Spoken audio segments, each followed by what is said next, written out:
कहानी शुरू होती है 2067 में, जहां हमें दिखाया जाता है कि जमीन पर से दरख्तों का तकरीबन खात्मा हो गया है, जिसकी वजह से कुदरती ऑक्सीजन खत्म हो चुकी है। ऑक्सीजन की अदम मौजूदगी के सबब इंसानों समेत सभी जानदार मर रहे हैं, यानी जमीन से जिंदगी का तकरीबन खात्मा हो गया है। सिर्फ ऑस्ट्रेलिया का एक शहर बचा है, क्योंकि ये लोग मसनूई ऑक्सीजन का इस्तेमाल कर रहे हैं। ताहम मसनूई ऑक्सीजन की वजह से इन लोगों को भी एक खतरनाक बीमारी का सामना है। अगली सीन में हम कहानी के मेन किरदार ईथन को देखते हैं, जिसकी बीवी इसी बीमारी का शिकार होती है। ईथन अपनी वाइफ को बेस्ट क्वालिटी ऑक्सीजन मुहैया करने की सरतोड़ कोशिश कर रहा है। इस शहर में जो लोग अभी तक जिंदा हैं, इसकी वजह एक कंपनी होती है जो ये मसनूई ऑक्सीजन बनाती है। रगीना नाम की एक औरत ऑक्सीजन बनाने वाली कंपनी की CEO होती है, जो ईथन को अपने ऑफिस बुलाती है और उससे कहती है कि अगर उसकी बीवी को लगी बीमारी इसी तरह फैलती रही तो ये शहर भी जल्द ही मौत का शिकार हो जाएगा। अब इस शहर को बचाना तुम्हारे हाथ में है। ईथन उसकी बातों से कंफ्यूज हो जाता है, तो रगीना उसे एक लैब में ले जाती है। ईथन के साथ उसका एक दोस्त भी होता है। वो उन्हें एक टाइम मशीन दिखाती है और उन्हें बताया जाता है कि ये मशीन ईथन के डैड ने बनाई थी। रगीना ईथन से कहती है कि ये टाइम मशीन सिर्फ तुम ही चला सकती हो, क्योंकि इसका एक अहम पुर्जा एक घड़ी की शक्ल में तुम्हारी कलाई पर बंधा हुआ है, जो तुम्हारे डैड ने तुम्हें दिया था। ये बात सुनकर ईथन को भी अपने बचपन का वो वक्त याद आता है जब उसके डैड ने ये घड़ी उसकी कलाई पर बांधी थी, तो कलाई शदीद जख्मी हो गई थी, जिससे बहुत ज्यादा खून बह गया था और घड़ी उसकी कलाई पर ही फिक्स हो गई थी। ताहम इस वॉच का राज क्या था, इस बारे ईथन को कोई खबर न थी। रगीना उसे बताती है कि इस टाइम मशीन पर एक पैगाम मौसूल हुआ है जो फ्यूचर से आया है, जिसमें आप यानी ईथन को 400 साल आगे यानी फ्यूचर में भेजने का कहा गया है। लैब के साइंटिस्ट ईथन को ये भी बताते हैं कि उन्हें मालूम हुआ है कि अब से 400 साल आगे यानी फ्यूचर में दुनिया पहले की जैसी नॉर्मल हो गई है, जहाँ पेड़ पौधे और कुदरती ऑक्सीजन सब नॉर्मल है, यानी जमीन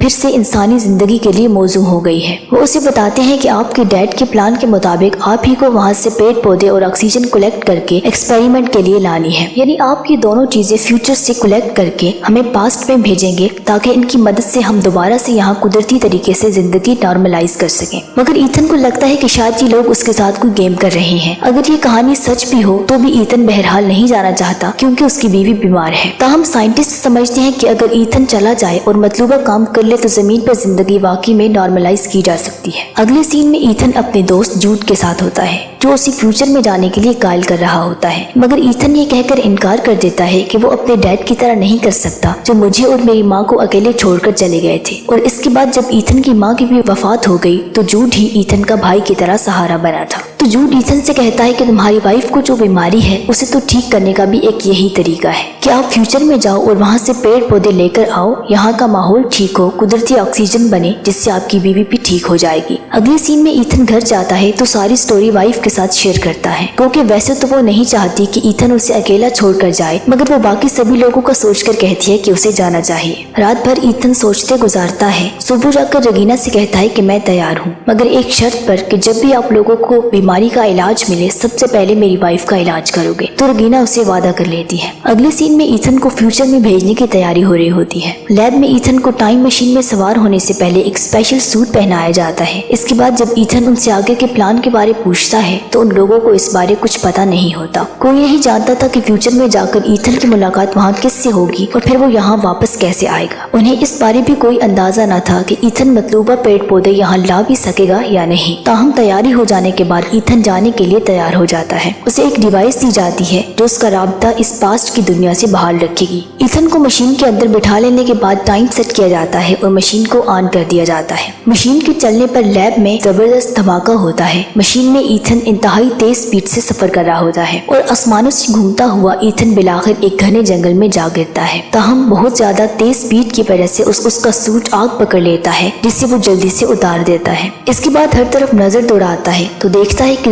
दुनिया पहले की जैसी हरी भरी कुदरती सब्जाजार हो गई है। थोड़ा आगे चलने पर वो एक इंसानी स्केलेटन देखता है जिसके सर में गोली का निशान था। वो आगे बढ़कर उसकी यूनिफॉर्म में लगी नेम प्लेट देखता है तो चौंक कर पीछे हट जाता है, क्योंकि ये खुद उसी का स्केलेटन होता है। उसे वहीं से वैसी ही डिवाइस भी मिल जाती है जैसी उसे लैब साइंटिस्ट ने पास्ट से राब्ते के लिए दी थी। ये सब देखकर तो ईथन बहुत ज्यादा खौफजदा हो जाता है। उसे कुछ समझ नहीं आ रहा होता कि ये सब क्या है। फिर वो हिम्मत करके उस स्केलेटन का हाथ देखता है तो उसमें भी बिल्कुल बिल्कुल वैसी ही वॉच पहनी होती है जो ईथन ने पहन रखी है, बस सिर्फ लाइट के रंग का ही फर्क होता है। स्केलेटन वाली वॉच की लाइट ग्रीन होती है जबकि ईथन वाली वॉच की लाइट रेड कलर की होती है, जो उसने बचपन से रेड ही देखी थी। इस चीज पर वो बहुत कंफ्यूज हो जाता है। इतने तक रात हो जाती है। ईथन आग जलाता है और भूख के इलाज के लिए जंगली बेरीज खाता है जो खाने के लिए मौजू नहीं होती, क्योंकि वो खाते ही ईथन की तबीयत खराब हो जाती है। ईथन के पास मौजूद डिवाइस के जरिए पास्ट में मौजूद लैब को भी ईथन की तबीयत का पता चल जाता है। अगली सीन में जब ईथन को होश आती है तो उसका दोस्त जूड उसके पास मौजूद होता है, जिसे उसकी मदद के लिए भेजा गया था ताकि ईथन अपना मिशन पूरा कर सके। अगली सीन में वो दोनों कुछ दूर जाते हैं तो उन्हें एक दरवाजा नजर आता है और अजीब बात यह कि ईथन का स्केलेटन अब इस दरवाजे के सामने पड़ा होता है, जिससे लगता है कि इस दौरान के अरसे में यहाँ कुछ न कुछ जरूर तब्दीली हुई है कि तभी दरख्तों में से एक स्कैनर नमूदार होकर ईथन की आंखें स्कैन करता है, जिसके बाद वो दरवाजा खुल जाता है। अंदर दाखिल होकर वो देखते हैं कि ये तो वही लैब है जहाँ से ये लोग इस सफर पर निकले थे। स्क्रीन पर ईथन के लिए वेलकम लिखा होता है।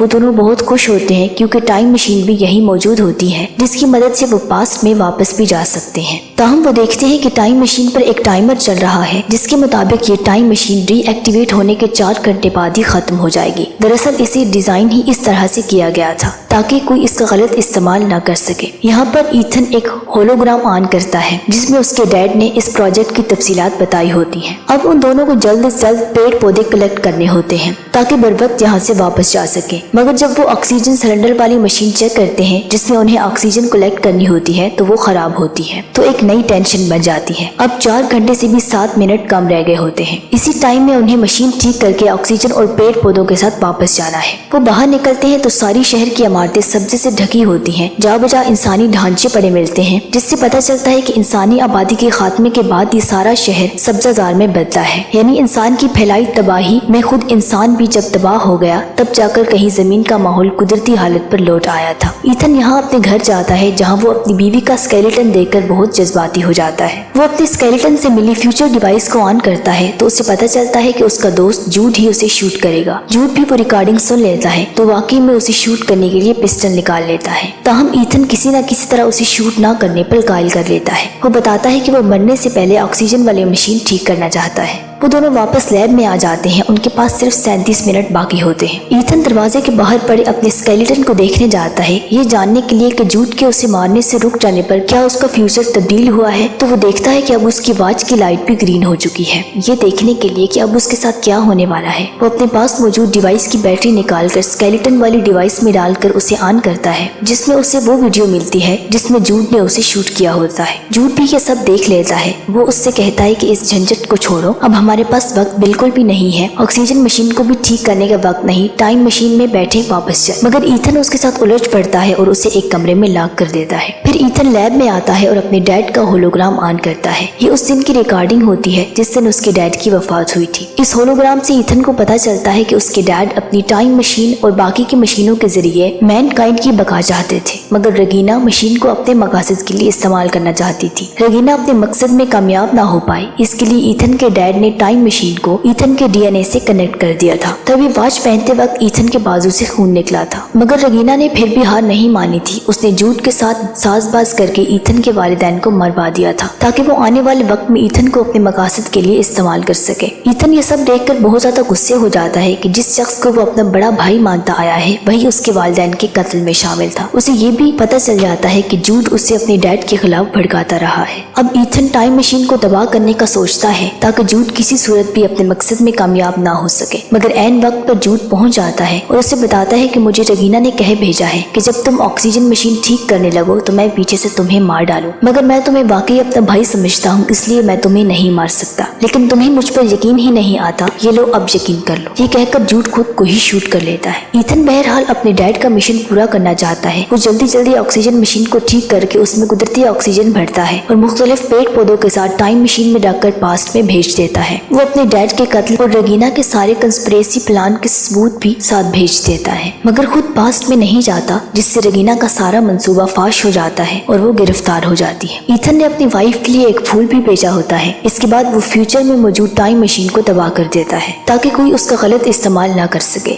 फिर वो लैब से बाहर आता है तो देखता है कि उसका स्केलेटन वहाँ मौजूद नहीं है, जिससे वो जान लेता है कि पास्ट तब्दील हो गया है और उसके बरवक्त के मुस्बित फैसले ने अर्थ प्लानेट को बचा लिया है। और फ्यूचर के ग्रीन और खूबसूरत नज़ारों के साथ ही मूवी खत्म हो जाती है।